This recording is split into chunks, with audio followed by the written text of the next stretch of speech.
Last week, I started a subject that I am working on articulating. So I'm going back to articulate part of it. My excuse for talking about it this week is a line in this week's Torah portion, which is Bahar. The line is, Kili b'nei Israel avodim. The people of Israel, the members of Israel, the children of Israel are servants to me. Avodai heim, they are my servants. Asher hotzesi osam eretz Mitzrayim. I took them from the land of Egypt. Ani Hashem Elokechem, I'm the Lord your God. So when he characterizes, at least over there, when he characterizes our relationship with him, he characterizes it as a relationship between king and servant, or master and servant. Later on in the book of Devarim, Moshe characterizes it as a relationship between a father and a child. Banim atem laHashem Elokechem, you are children to the Lord your God. So it's characterized as a relationship between father and child. So, and this is something that we tend to switch back and forth between. Sometimes we are relating to him as a servant, sometimes we're relating to him as a child. So I'm going to, once again, go into that area of talking about this subject that we talked about last week, which is the sense that there is order in the world and that order is benevolent. So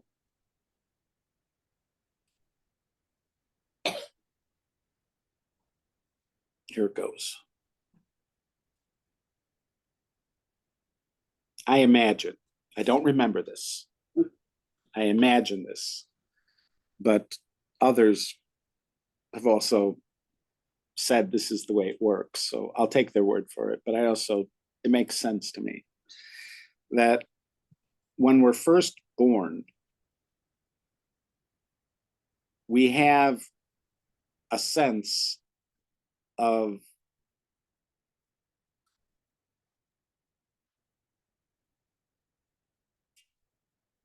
God. Adine Steinsaltz, several decades ago, was on Nightline with Ted Koppel, and he was talking about God and our relationship with God. And he said that as children, we have a comfortable sense of God, which gets sort of corrupted once we go to school. Now, it could be corrupted, his sense that it gets sort of messed up even earlier by our parents, but it sort of universally gets messed up when we go to school. Now, nobody means to mess it up. Nobody means to mess it up. And what does this have to do with school? He doesn't talk about that. He just said, he went on to say that he had a student who taught nursery school, and the student, after hearing him say something like this, the student said, so what should I do with my kids? So he said, talk to them about God. So he said, what should I talk to them about? So he said, talk to them about God's omnipresence, where God is everywhere. So, and then the student went off, and they came back the next week, and he said it was fantastic. We had a great time. I just spoke to my granddaughter's class today. I was the mystery reader. They have a mystery reader. So Coco's at Ari Crown, Coco. So she's 8. She's the one who's 8. Yeah. And so the way it works is the teacher doesn't tell them that even on this day, they didn't even know there was one, because it's not the same day they usually do it. And so somebody was surprised. Right. So you walked in, and Coco was very surprised, and they have me sitting in a chair, and they have Coco sitting next to me. So regularly what they do is they have a choice of books, and it's usually parents or grandparents, and they read one of the books. But I asked if I could tell a story, and so the story I actually told two stories. This was the warm-up story. The warm-up story was that my son Shauli and I were having pizza at Tel Aviv Pizza. It was just him and I, and he has a slice of pizza in his hand, and he asks me, "Is Hashem everywhere?" And I say, "Yes."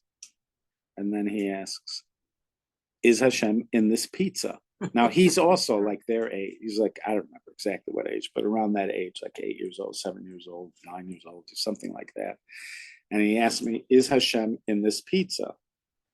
And so I say, "Yes, Hashem is in the pizza." So, and then he takes a bite.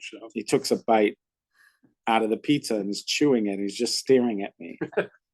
And so I asked him, "How does Hashem taste?" And he said, "He tastes like chicken," which is apparently something to do with the Lion King. Yeah. So I told that story to my grandchildren a couple of years ago. It was either Shabbos night or the Seder. I remember what it was. It was Yom Tov for Shabbos.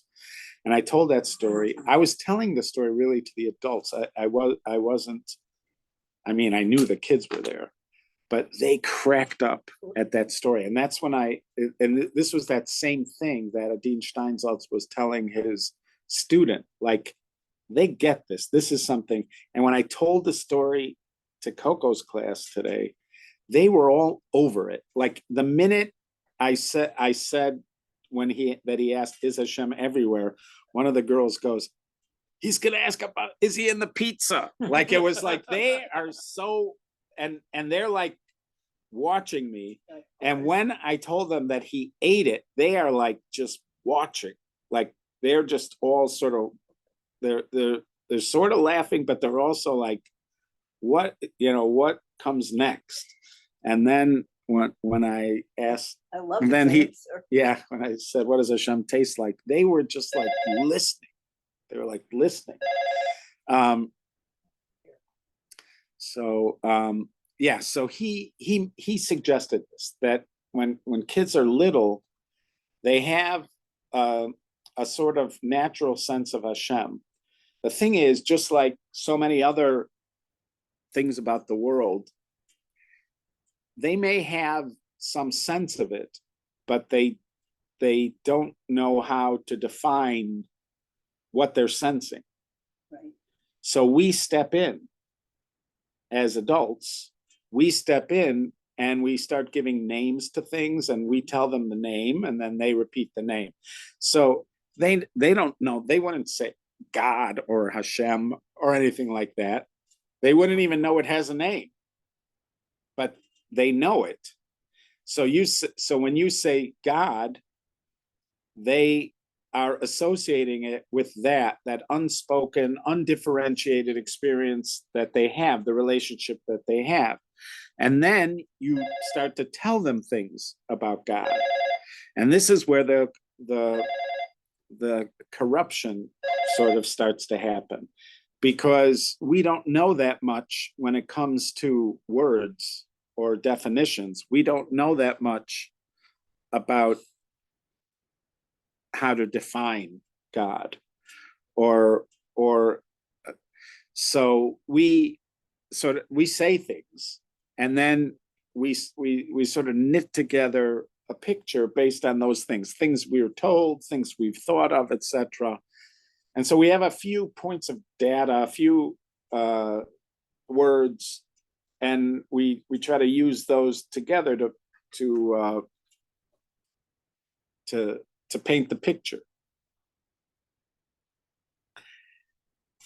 And as is the case with many things, once you start to do that, and once you start to make the world fit the words and ideas that you have, a particular result emerges. And we become limited to that. As we grow, we might add features to it, but we sort of become limited to that picture that we've created. But it's mainly a picture that we've created. Also, we're curious. We're very curious. And we start to ask questions.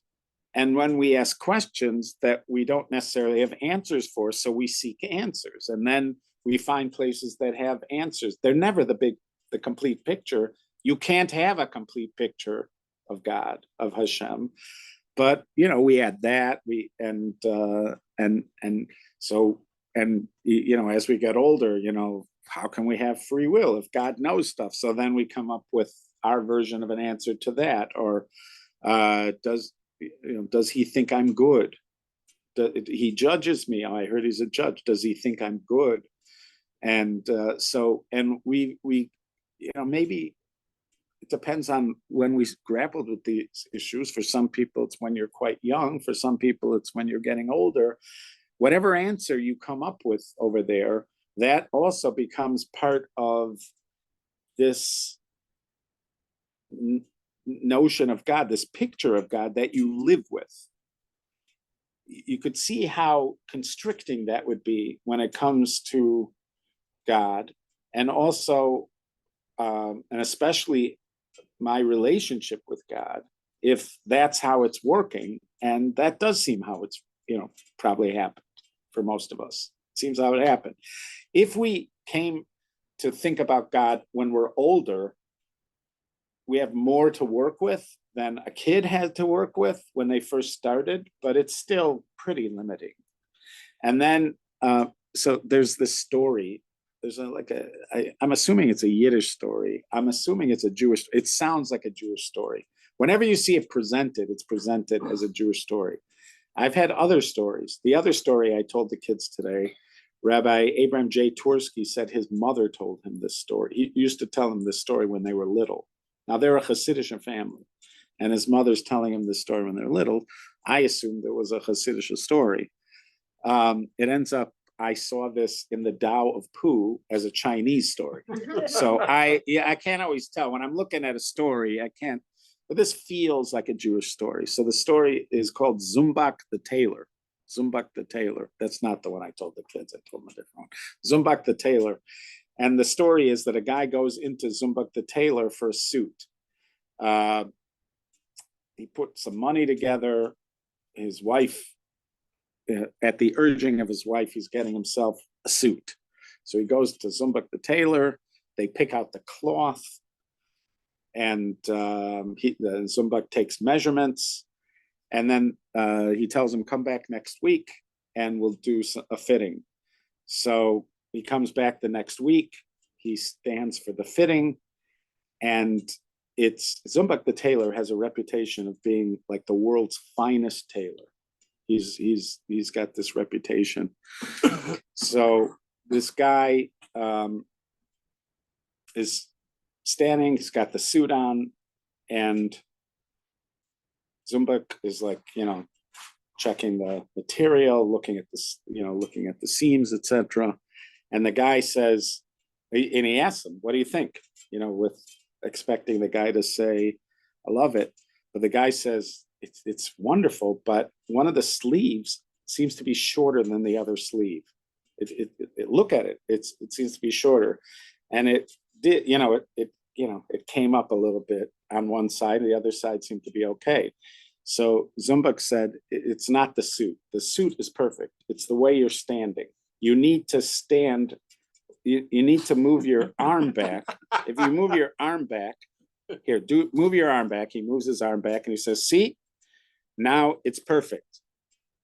So he said, but now that I'm moving my arm back, it's coming down on this side. So he says to him, bend over. So now he's like this and he's bent over and now it's perfect. It's perfect over there, but it's like bunched up over here. So he goes, all right. So he says, now go like that. All right. So and so he's like leaning, bent over, and is, pressing his stomach out. And he says, so now what does it look like? He says, it's perfect. See, I told you the suit is perfect.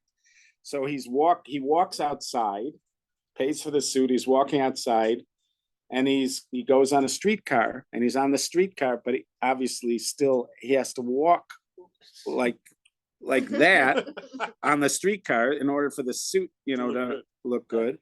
And so he's standing there, and a guy comes over, and he says to him, "Did you get that suit at Zumbach the tailor?" And the guy said, "Yes. How did you know?" He said, "Because only Zumbach is the world's best tailor." And he said, "Only a tailor like Zumbach could fit a suit to a crippled body like yours." Oh, God.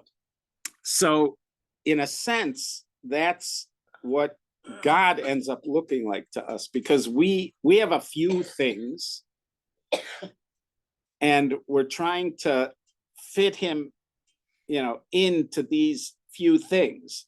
So what ends up happening is like a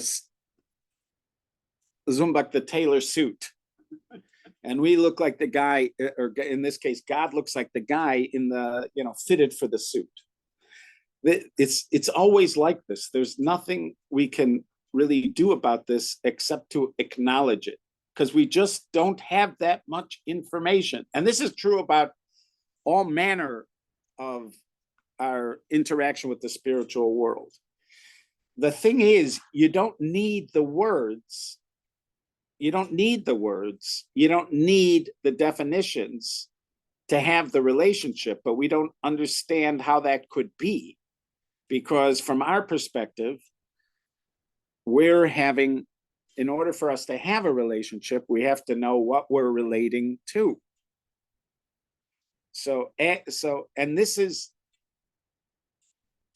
going to be the reality no matter how much you know, because how much you know is just a tiny bit of the complete picture. It's never, no matter how much you know, it's never going to be enough information to give a complete picture of what Hashem is. Hashem says, "You never saw a picture of me. You never saw a picture of me." And that is, perhaps a lesson in the fact that we need to understand that what we're imagining, we can't help it. You can't help it. This is what we do. In a relationship with another person, I do the same thing. Even though I know that the part of the other person that I'm relating to is not seen. I never see it. This is one of those questions about a relationship with God. And a relationship with God, there are people who wonder this. There's a Simpsons episode where Marge Simpson is she's in front of some kind of court that is determining if she's psychologically sound to be a parent. And the court finds out she believes in God. And so somebody from the court asked, it was more like a panel, but somebody asked her, "Mrs. Simpson, this God you believe in, is he in this room with us here now?" Like some kind of imaginary friend. And it's what, we don't see God, we don't taste God, we can't smell God. We can't hear God. He's not subject to our senses. So it's the weirdest thing in the world. You are devoted to a relationship with something you can't see, you can't touch, you can't hear, you can't taste.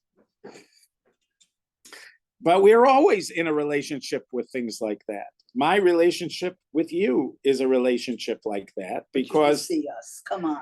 No, I don't see you. The part I see of you is the tiniest part of you. When you're, let's not take you for an example, but let's take somebody else and imagine this scenario. You're together with some friends, and you're at the bedside of another friend who's in hospice. The person is going to pass away.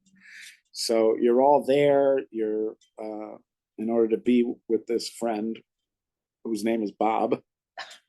you're all there to be with Bob as Bob is getting ready to pass on. And you step out for a coffee and you come back and your friends are all looking devastated. And you say, what happened? And they say, Bob's not here. Bob's gone. And you know exactly what they mean. Bob's gone. Now, if you looked at the bed, everything you've ever seen about Bob is right there, just like he was 2 minutes ago. Bob's right there.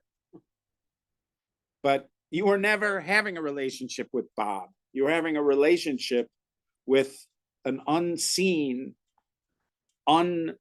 something that you can't see, you can't hear, you can't taste, you can't touch. Unless It you had a- were watching it leave the body. Even when you say it, we imagine Yeah, that there's some kind of finite right. it that you can look at. It's not finite. It's not finite. It's because it's the thing we see. That's the thing that we consider to be Bob, even though we know that is the least important part of Bob. That's the least significant part of Bob, but it's all we have. So we fit Bob into the body. So I fit you into your body, or what you do, or what your personality is like. These are all the tiniest parts of what we are, but what can we do? This is what we're told. It's not just that we're told this.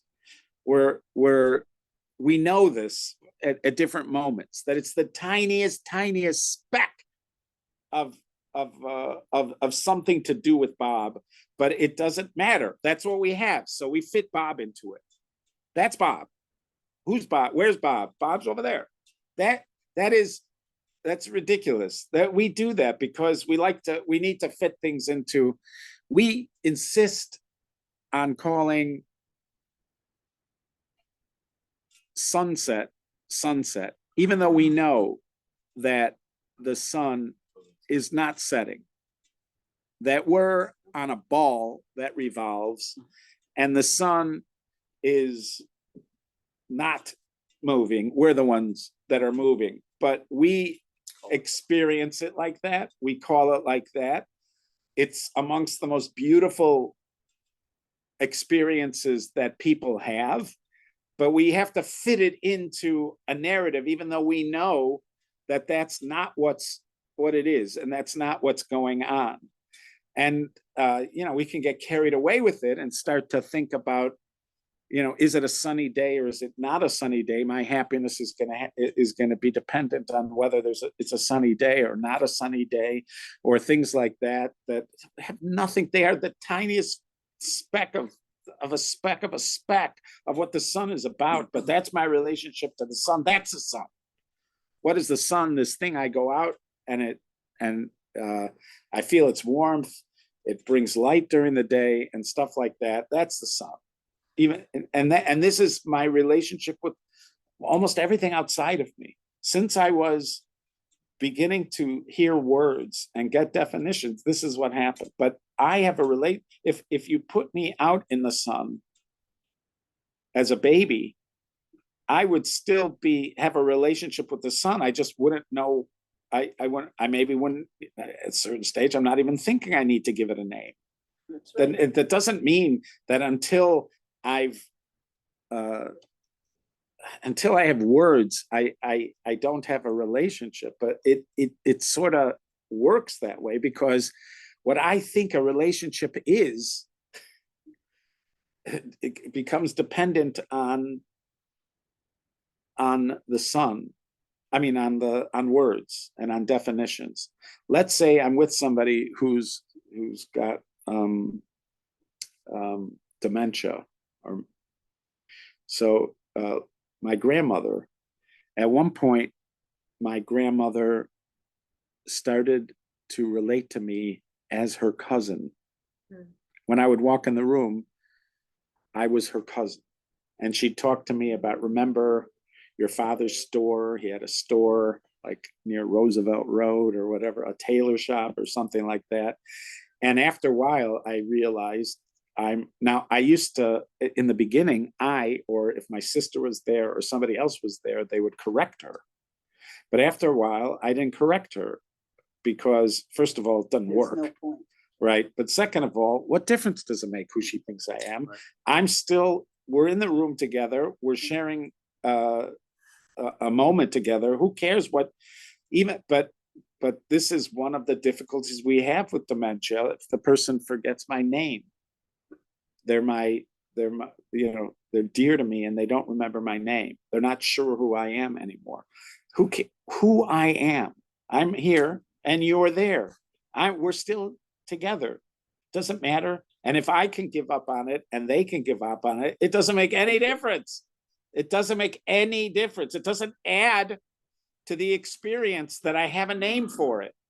If we're sharing time together, what difference does it make if I know your name or you know my name, or I'm playing this role and you're playing that role? It doesn't make any difference. We're still there. We're still having the same depth of experience, a shared moment together.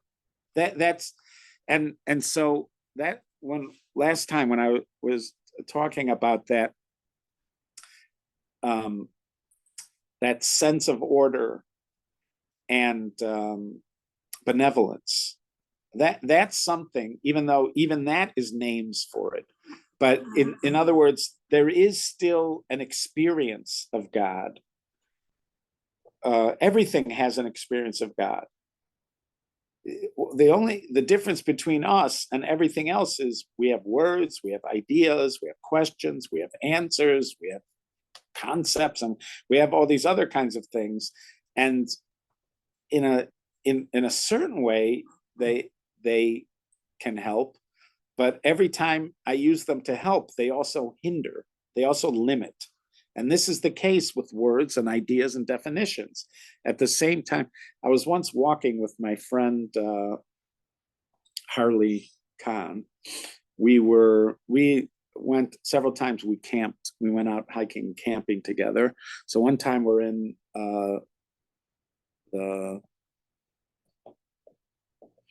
Catamaran, in the southern Catamaran area, which is not terribly far from here. And we have a campsite, and then we're just walking, through the woods. And he at one point says, "So I suppose you're going to tell me that this is a proof of God." So I didn't even respond. Like, it was hard for me to respond at the moment. So we're walking, but we have a lot of these kind of conversations. We've been friends since children, and we have like a lot of things that oftentimes he's like, yeah, he used to be around here every yeah, once in a while. yeah, I still see him very often. He sort of poking the bear, with that question. And I don't even like respond for a while. And then I think it was later on at the camp, at the fire, when we're just eating dinner and whatever, sitting around the fire, I mentioned to him, I said, when you said that to me, it was like such a strange notion, because I'm not thinking about a proof of God. I'm having an experience with God. And it was, and also, and when I heard him even say it, it felt such like it wasn't wrong for him to say it, but it felt out of place. In other words, what do words have to do with this? What do words have to do with this? For sure, what do proofs have to do with this? This is so far from where I am. Like you could imagine an obsessive kind of thinker who is out with somebody that he loves, and the thoughts that are going in his head is this love? Am I in love, or whatever? Those questions are they're so interruptive. They're so inappropriate in the sense that they don't belong there, because I'm actually in the experience of it. And when you're in the experience of something, words are nothing. They're nothing. They're nothing. We do have words that we use, but even the words that we use, oftentimes everybody just uses the same words, because if Eskimos have 35 words for snow, there should be 1,000 words for love. But we just say love. I love you. I say I love you to my father. I say I love you to my wife. I say I love you to my children. I say I love you to friends. We just have like a few words, and we use them, and they work. Why do they work at all? Because the words are completely they don't do it. If there was value in having 1,000 words for love, we'd have 1,000 words for love. We'd have a different word for love in every kind of situation. And I love pizza. And we have like a couple words for it, and then we let go because we know that they have nothing to do with the experience. It's a sound we can make. It's a sound we can make, and the other person can respond to the sound. I'm not saying there's nothing. When somebody says "I love you," it certainly is something, but it's not it. It's not it. And that is the case with our relationship with God.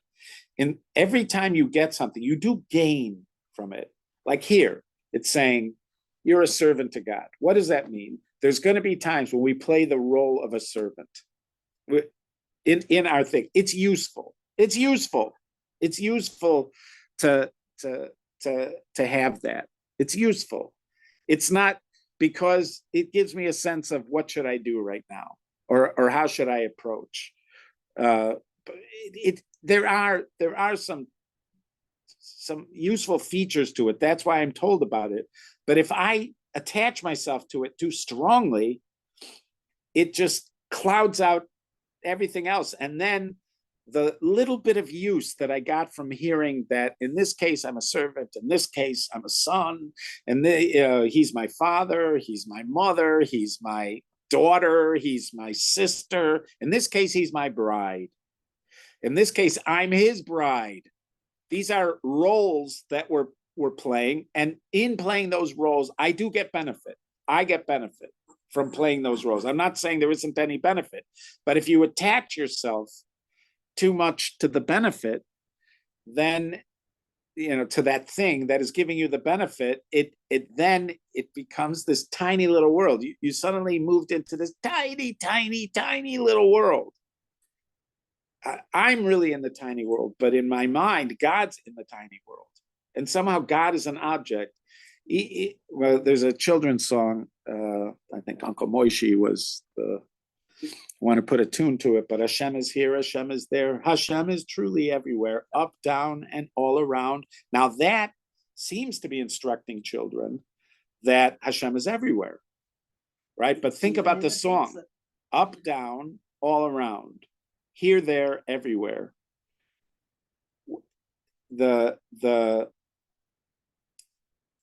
you listen to the words, I think for many of us, what ends up happening is God is surrounding me. Mm-hmm.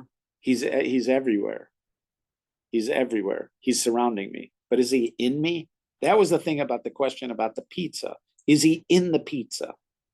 Is he in me? I don't think of him as in me. I think of him oftentimes as in the heavens, mm-hmm. which again is useful. There are some useful reasons to say God's in the heavens, but he's not really in the heavens. It's a useful image for certain things, but it has some real detriment, and which is that I can feel he's distant. If he's in me, he's not distant. But if I think of him in the heavens, he's distant, right? So if you read mystical writings, a lot of the job of mystical writings is to undo the damage that happened because we've been thinking up until now. A lot of it is, okay, we got to change that. And because you've been thinking this way, it's really, and a lot of the harm is coming from the fact that we've been thinking. There's nothing we can do about thinking. And we get benefit from being curious. It's important to be curious. It's also just important to know that this is just stuff. This is helpful stuff, but it's not everything. When I ask a question, I get an answer, right? That answer is an answer. It's a thing. It's something that people say when somebody asks this. It's not the entirety of the thing. It's just, it, if something I would say, like, I might, like, what do I do about God knowing what's going to happen and I have free will? God's foreknowledge and free will. So it's a philosophical or theological conundrum, right? So I'm working on it. Why am I working on it at all? Why am I working on it at all? Because I'm trying to figure out. Until now, I just worked with the assumption God knows what's going to happen. But now I came up with a question, and it's challenging whether God knows what's going to happen. Because how could he know what's going to happen if I ever? So it interrupted something that was a given in my relationship with God. It interrupted it. So now I got to fix it because I got interrupted. So somebody gives me an answer, sounds okay, and now I'm not interrupted anymore. Now I can go back to God knowing what's going to happen. Even God knowing what's going to happen was a result because I had questions, or somebody said something to me, but I had questions about, does he know what's going to happen? It wouldn't have even occurred to me that this matters if I didn't have the question, but I had the question. I'm not saying it's a bad question. It's not a bad question. It's a fine question. I'm not saying answers aren't good for questions. It's just that but what's really happening is I got stuck. I got stuck in my relationship. Like with somebody else, something comes up and I go, uh-oh, can I trust them?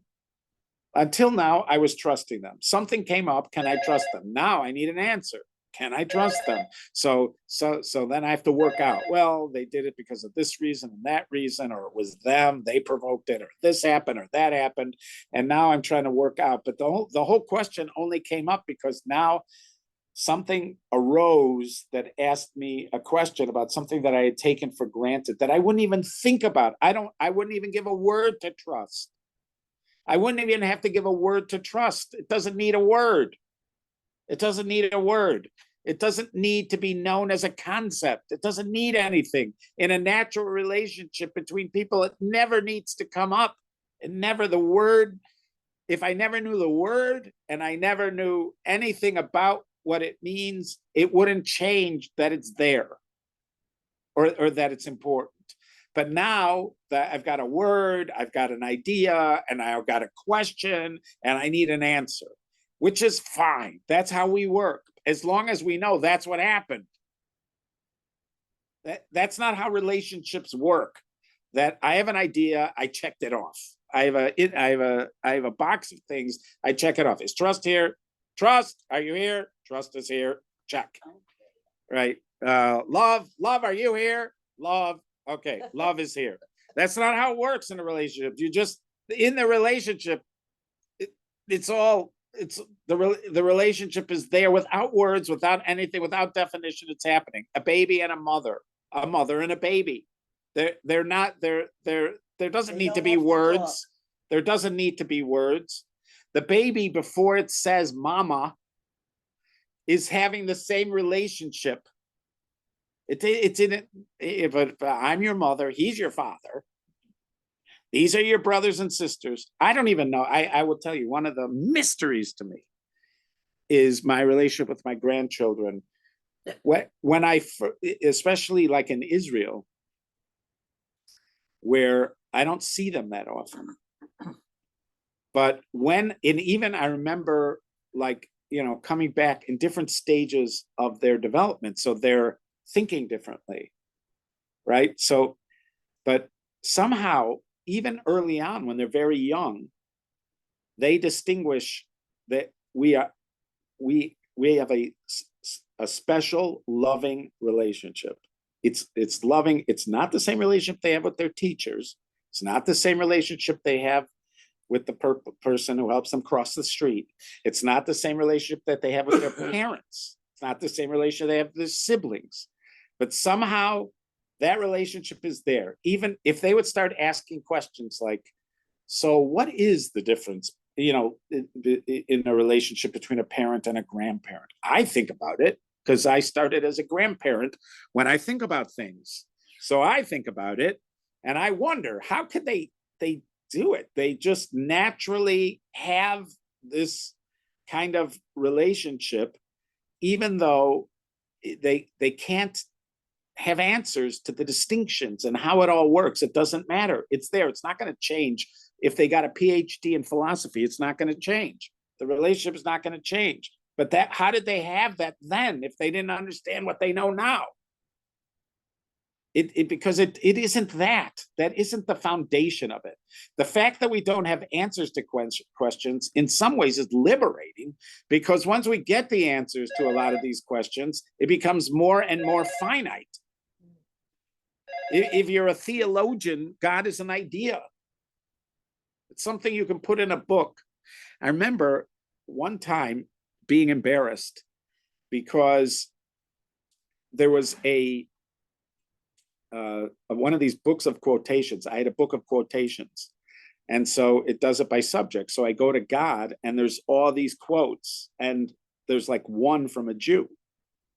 And I'm thinking, is that a testament to the state of the Jewish relationship with God? That in a book of quotations, there's like 100 quotations from Christians and Muslims and other kinds of people, but there's one or two from a Jew.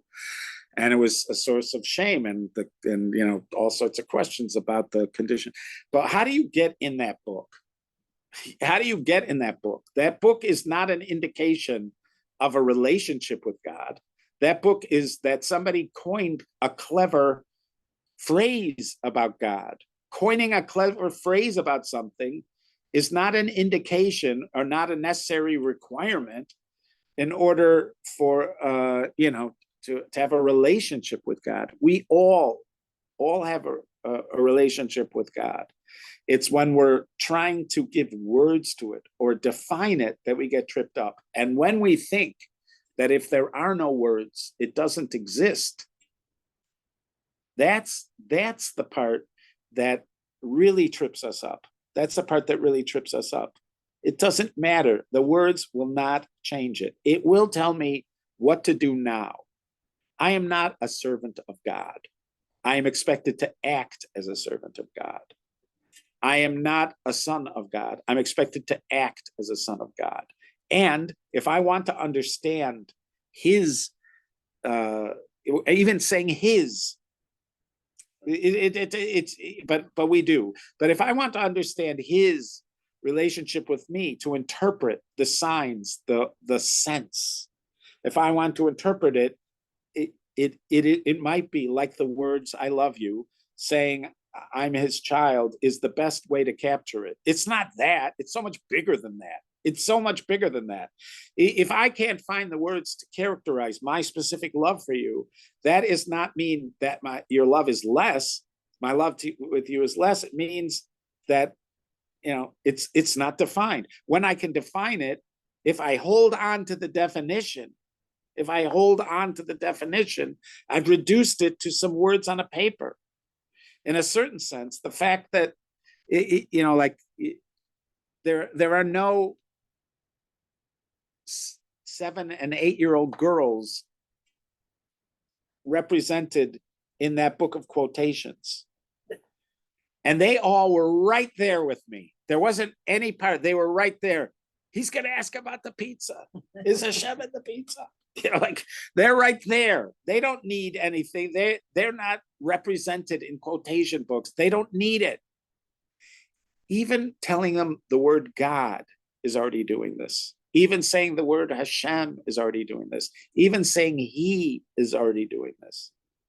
If somebody, it may be, somebody could misunderstand it, but if I would say to somebody, if let's say somebody's had, they had an abusive relationship with their father, I would suggest that they don't think of him as a father. Don't go there. Think of him as your mother. You love your mother? Yes. Think of him as your mother. I would say that to the person, because the minute they say father, it's like a prison, a chamber. They're inside of it. And how important is it to say father instead of mother? It might have a few helpful little dusts of information that might be useful at some point. How helpful is it to think of myself as a servant? What if I I was a servant, or I think of slaves and servants in a very denigrated way. I don't have any notion of how it could be positive. I'm an American, and to me, independence and freedom are the most important values. And so to me, when you say slave or servant, it connotes all these terrible things. So don't spend time on it. It is useful. It's very, it has use, but it's not it. That's just something that's helpful. It's a little bit of helpful direction. It's not the entirety of it. It's not the entirety of my relationship. It's a speck of my relationship. It could be useful as a way of working through what I'm doing. And it could even be motivating, or it could give me some direction on what to do, but not if it's going to be that. Not if you've got all sorts of issues with that term and you then don't go there. You don't, it's so small. And when it comes to the relationship, don't go there about it. Don't go there about it. You don't need it. It's compared to the biggest thing of all, don't give up the relationship because of that, because you can't get past that. That is so tiny compared to the relationship. It's not the relationship. They're never it. It's about it. It points to it. It's never it. That notion that anything deep in the Torah, which is all deep, and anything deep in our lives, you can't capture it with words. What is the point of words? They point to it, or they point to something about it, but they're never it. It's never it. The word is never it. The word just, and we get very confused by that, because at a certain point we do think that's what's happening. If I define it, if I can name it, then it's real. If I can't define it, or if I can't name it, it's not real. It's the opposite. It's the opposite. Whatever I say about it. What if somebody asked me about you? Somebody asked me about you. Who's David Bojan? Who's David Bojan? And I described him physically. I said how old he is. I said what he does. I told you some of the things he likes to do. How far am I? He's married to this person. He's married to this person. He's got this a child. He's got this. He's got that. All these kinds of things. And I'm telling you all these things. I haven't even scratched the surface. I haven't even scratched the surface of what it is. And this is about other people. We do this to ourselves too. We do this to ourselves too. We think of ourselves in those terms and categories and stuff like that. We know it's not true. If you think about it for a minute, you know that they are so infinitesimally small. If you can use that term, infinitesimally small, in the opposite direction, infinitesimally big. So they are so tiny. There's such specks on what it's about, but somehow we live in it. We've created a world out of it. And so that's like part two of not being able to articulate from last week, is not being able to articulate this. But this is a very important notion. Don't let words and definitions get in the way. They are useful for pointing at something, but they are not the thing itself. Just like I love you is not love. It just points to it, and the person's feeling it. So then it works. When I say thank you, the same word that everybody else uses for that situation, but we're in relationship and I say thank you, it's just pointing to something. It's the thing that matters. It's not the finger. If you cannot take your eyes off of the finger, you don't see the thing anymore. You don't recognize it. And that is the case with our relationship with God. God does not exist or not exist based on whether I can define him. That's right. And my relationship with God doesn't change because I can explain it. I do that. It has such little purpose. I do it for the little purpose, but it isn't it. It's never it. My relationship with my grandchildren is never going to be deeper than it was before they had words for it.